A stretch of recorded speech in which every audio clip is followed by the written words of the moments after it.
If you ask your parents what they love the most in life, you'll get almost a universal answer in a fixed order. Number 1, real estate. बेटा अपना घर होना ही चाहिए, किराए का घर अपना नहीं होता. Number 2, gold. गोल्ड लेकर रखो, मुसीबत में काम आएगा. And number 3, a car.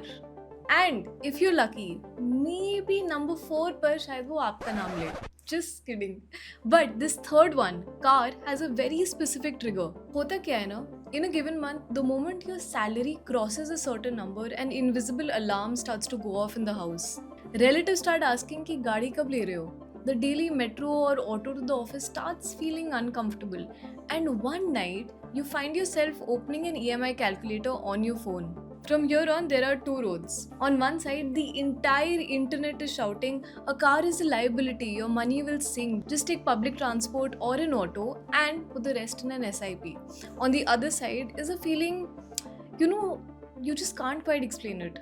That car isn't just transport, it's a moving safe space. You're suddenly not getting drenched in the rain. If you have to rush to a hospital at 2 a.m., you just go. Your music and your AC. It's like a home on 4 wheels.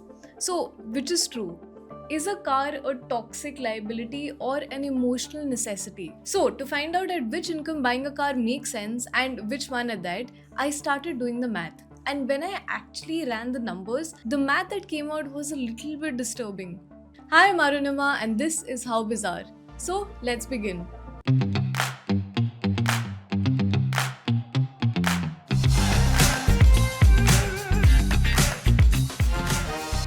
Let's start with a very brutal fact. Perfuse and PwC India ran a study called How India Spends, and that covered over 30 lakh people.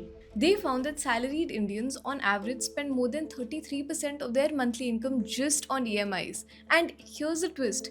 When income rises, that share doesn't shrink, it actually grows. Roughly 34% at entry level, and that increases to about 45% for high earners. Just sit with that for a second. If your in-hand salary is 60,000 rupees, then roughly 20,000 rupees is already going into some EMI before rent, before groceries, before you even save a single rupee. And this isn't just the car loan, it's the new phone on EMI, the personal loan, the credit card bill, all of it. And people actually refer to it with a great name, the EMI illusion. At the dealership, an 8,000 rupee a month EMI sounds tiny. But 8,000 rupees a month for 4 years means you've borrowed close to 3.8 lakh rupees and you'll pay back even more due to interest. If you earn 35,000 rupees a month, you're signing up for a loan worth 12 months of your entire salary or even more. It's scary. But it isn't even the whole story. Because if you take this logic to its extreme, no sensible person would ever buy a car. And then the taunt comes right back. Beta, gaadi kab loge? So, the real question isn't should I buy a car or not? The real question is which car, at what price, and what does my monthly cash flow look like afterwards? To answer all these questions, you need one concept that most of the buyers skip. And I've converted that concept into a spreadsheet, which we'll talk about at the end. Before we carry on with the rest of the episode, I just wanted to come here and say that a lot of people come to me with queries around how to be an effective communicator, how to speak confidently on stage or in front of a camera, and what to do when things go wrong. So for this, I have built a course along with upskills.club on how to be an effective communicator, and in this there is no theory, only practical knowledge drawn from my own lived experience. I'll be covering a range of topics, things like in the first 30 seconds, what can you do that will make or break your presence? What are some body language mistakes that most people oversee? Or how to rehearse without sounding scripted. So yes, this is loaded with a lot of hands-on learning, lot of tips on how to sound natural in front of a camera. And if you want to be an effective communicator in 2026, then this is a course for you. Check it out, the link is in the description. Now, back to the episode. Now, imagine your daily commute to the office. You have practically 3 options. 1. The auto. In cities like Mumbai, after the first couple of kilometers, it's roughly 16 to 20 rupees per kilometer. Bengaluru या कोई और city है फिर तो metre से भी नहीं चलते. 2. An Uber Go or any hatchback cab, roughly 18 to 25 rupees per kilometer depending on traffic and surge. 3. A premium cab like Uber Black, That's about 25 to 50 rupees per kilometer. So, on average, 25 rupees per kilometer. That's the market rate for transport in your city. Now, to your own car, you have to work out its TCO or total cost of ownership. And TCO is not just petrol plus EMI, it's five things: loan interest, fuel or charging insurance, maintenance, and the big one almost everyone ignores: depreciation. The value your car loses simply as time passes. Let's run a real example. Let's say you buy a compact petrol SUV. The on-road price is 15 lakh rupees. You keep it for 5 years. You drive about 800 kilometers a month. That's roughly 9600 kilometers a year, around 48,000 kilometers over 5 years. That's normal for a typical urban professional. Now, add up the costs. An average car loses 50% of its ex-showroom value in 5 years. So your 15 lakh rupee car is worth about 6 lakh rupees. That alone is 9 lakh rupees gone because of depreciation. At 12 kilometers per liter, God bless ethanol, and petrol, around 110 rupees a liter, that's about 9 rupees per kilometer. So you're spending roughly 4.4 lakh rupees over 48,000 kilometers for fuel. Insurance and maintenance come to about 1 lakh rupees across 5 years. And loan interest on a 12 lakh rupee loan at about 9.5% over 4 years, that adds roughly 2.3 lakh rupees. So the total comes to about 16.7 lakh rupees, almost 17 lakhs for 48,000 kilometers. Now let's divide this 17 lakhs by 48,000. Your real cost is roughly 35 rupees per kilometer. That is literally the Uber black price. And in the Uber, you don't even have to drive. This is a moment you realize that EMI is a short-term number and per kilometer TCO is the long-term reality. Until you calculate this, you're effectively selling yourself a private car subscription where you're also the driver. So, is buying a car a dumb idea? Not at all. And here's the bit that spreadsheets and finance influencers often miss. If your per kilometer TCO lands somewhere near a cab's rate, you're not making a loss. You're actually buying yourself a lifestyle upgrade. Because a cab never gives you this. Taking your parents to the doctor without worrying about surge pricing. Not having to make awkward small talk with your driver. Or no pleading with the driver ki please bhaiya cancel mat karna. And the biggest advantage, predictability. The car is always right there. So a car's real job isn't to save money, its real job is to keep your TCO in a sensible range so you get comfort and control without having to mortgage your future. Now what does sensible range mean? That's your per kilometer cost sitting around your city's cab rate, so about 20 to 40 rupees. If it's crossing 60 rupees, 70 rupees, 80 rupees, which happens with big SUVs and luxury cars because you're barely able to drive it around, then you're buying status, not transport. And this too is perfectly fine. It's just a conscious choice. It's only a mistake when you have no idea how much you're actually paying. So let's compress all this math into two simple rules. Number one, the 50% annual income rule.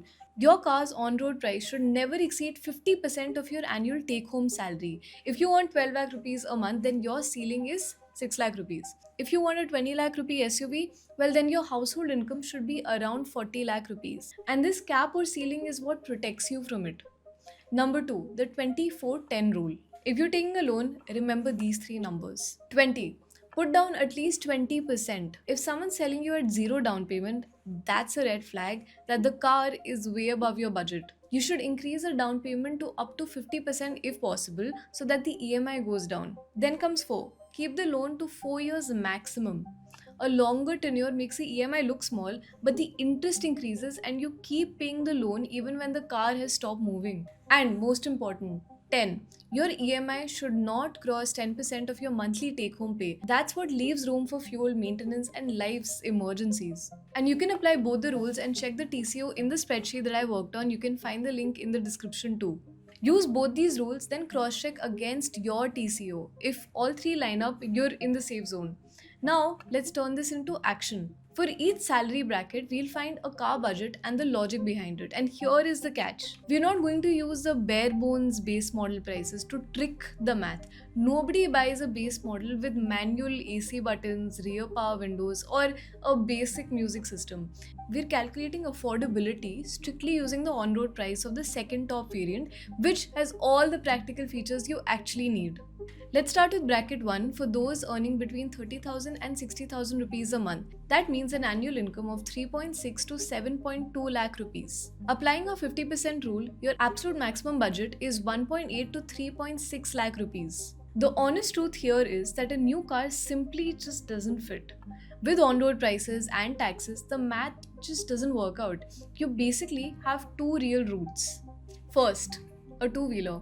If you commute alone and city traffic is brutal, a scooter can roughly halve your commute time. That's something like Honda Activa and costs about 1 lakh rupees on road. It gives back over 50 kilometers per liter and holds its resale value beautifully and has a service center on every corner. But be very clear about the trade-off. A two-wheeler is far less safe than a car. There is no crumple zone, no airbag, and you're fully exposed to the rain and the sun. Saving time at the cost of safety isn't the right deal for everyone. So, a good helmet, defensive riding, and avoiding highways are basically non-negotiable. The second route is the used car market. Micro SUVs and hatchbacks that are 5 to 10 years old and originally cost 6 to 8 lakh rupees, those now go for about 2 to 4 lakh rupees. The first owner has already absorbed the steepest depreciation, and that is your biggest advantage. For a petrol car, you can go for a used Maruti Swift, Wagon-R or an Alto. They have cheap parts and get serviced practically everywhere, and they have very strong resale value. If you want an EV, just skip it for now. If you buy a cheap used EV, they have a very real battery degradation risk, and a single replacement can practically wipe out every rupee that you thought you'd saved. Bracket 2, 60,000 to 1.2 lakh rupees a month. Here, a new car in the micro SUV, entry hatchback and sub 4 meter SUV space finally becomes possible. If you want a petrol pick, look at the second from base models. For budget options, look at Alto K10, Espresso VXI Plus and Renault Kwid. In the upper end, the Maruti Baleno is a massive favorite right now, and that's because it gives you great mileage and decent features for about 7 lakh rupees. Or you could look at the Tata Punch Pure Plus variants, which sit around 7 lakh rupees on road. The Fronk's का advantage है कि उसका resale value is great and the mileage, whereas the Punch can flex about having a 5-star global NCAP rating. This is the exact debate running on the Indian streets right now. Baleno for value versus Punch for safety. For an EV, the choices are tight. The Tata Punch EV Adventure or Empowered starts around 10.5 to 12 lakh rupees. So it only fits if you stretch the budget a bit. You should only consider it if your TCO through that spreadsheet for the EV proves to be significantly less than a petrol car because of high running cost on a daily basis. Bracket 3 covers incomes between 1.2 and 2.5 lakh rupees a month. This is an annual take-home of 14.4 to 30 lakh rupees, giving you a budget of 7.2 to 15 lakh rupees. This is genuinely the sweet spot. You get safety, features and highway comfort सब कुछ एक साथ. At the lower end, you can consider the Maruti Fronx, Swift Desire and Hyundai i20. At the higher end, consider the Maruti Grand Vitara Zeta, mild hybrid, Maruti Jimny or the Honda Elevate VX. Both of these land beautifully between 13 and 15 lakh rupees. The Grand Vitara gives you really good efficiency, whereas the Honda Elevate gives you superb reliability. The reviews also say that even the driving dynamics are sharper in this particular car. If you want something punchy, the Tata Curve mid variants are also making a lot of buzz online. For EVs, the Tata Nexon EV and the Mahindra XUV 3XO EV are solid choices. If you drive more than 12,000 kilometers a year and can charge at home, the 5-year total cost of ownership for these EVs actually comes in cheaper than petrol. Bracket 4 is for 2.5 to 5 lakh rupees a month. Annually, that's 30 to 60 lakh rupees, meaning a budget of 15 to 30 lakh rupees. At this level, driving dynamics, a premium feel and the prestige factor starts to really matter. At the lower end, you can look at the Hyundai Creta, Skoda Slavia and Volkswagen Virtus as solid options. And at the higher end, if you have a big family, the Toyota Innova Hycross or Krista offers comfort plus resale royalty.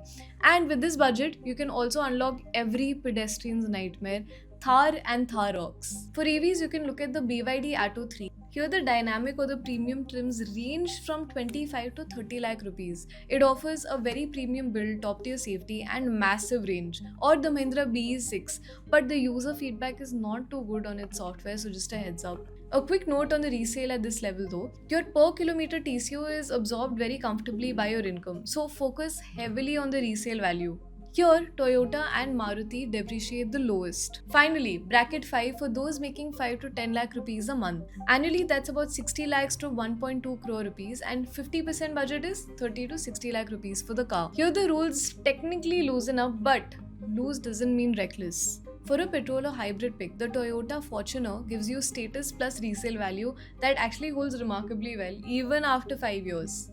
Alternatively, there's the Toyota Camry Hybrid. This gives you refinement that's nearly at the Lexus level, and its running costs are great because it's at roughly 46 lakh rupees ex showroom. For EVs, you can consider the Hyundai Ioniq 5 because that's around 60 lakh rupees, or you can look at the BYD Seal Premium that is around the 40 to 50 lakh rupee range. Now, there is a smart money move here, but you need to handle it with care. Buying a pre-owned luxury car sounds like it's a high IQ move. So, you can buy a 2-year-old BMW or a Mercedes where the first owner ate the 40% depreciation, and that basically gives you the same badge for half the price. But here, car enthusiasts will tell you that if you take a luxury car that's out of warranty, then getting German maintenance bills can basically swallow the savings that you thought you'd made in a single service. One suspension job or an electronics fault and the math just completely collapses. The genuinely smart version of this is buying a certified pre-owned car with an extended warranty, or choosing a brand like Lexus or Volvo where the upkeep is much more predictable. So I'm recording this video in June 2026, but there is something worth flagging because it ties right back to that EMI illusion that we spoke about. In December 2025, the RBI cut its repo rate and they basically brought it down to 5.25%. Now around the same time, GST rationalization also happened, and because of that, a lot of cars became cheaper. Now if you combine the impact of both these things, they made EMIs temporarily very affordable, causing a demand spike to happen, especially in the entry level and compact SUV segments. But in the June 2026 policy, the RBI held the rate at 5.25%.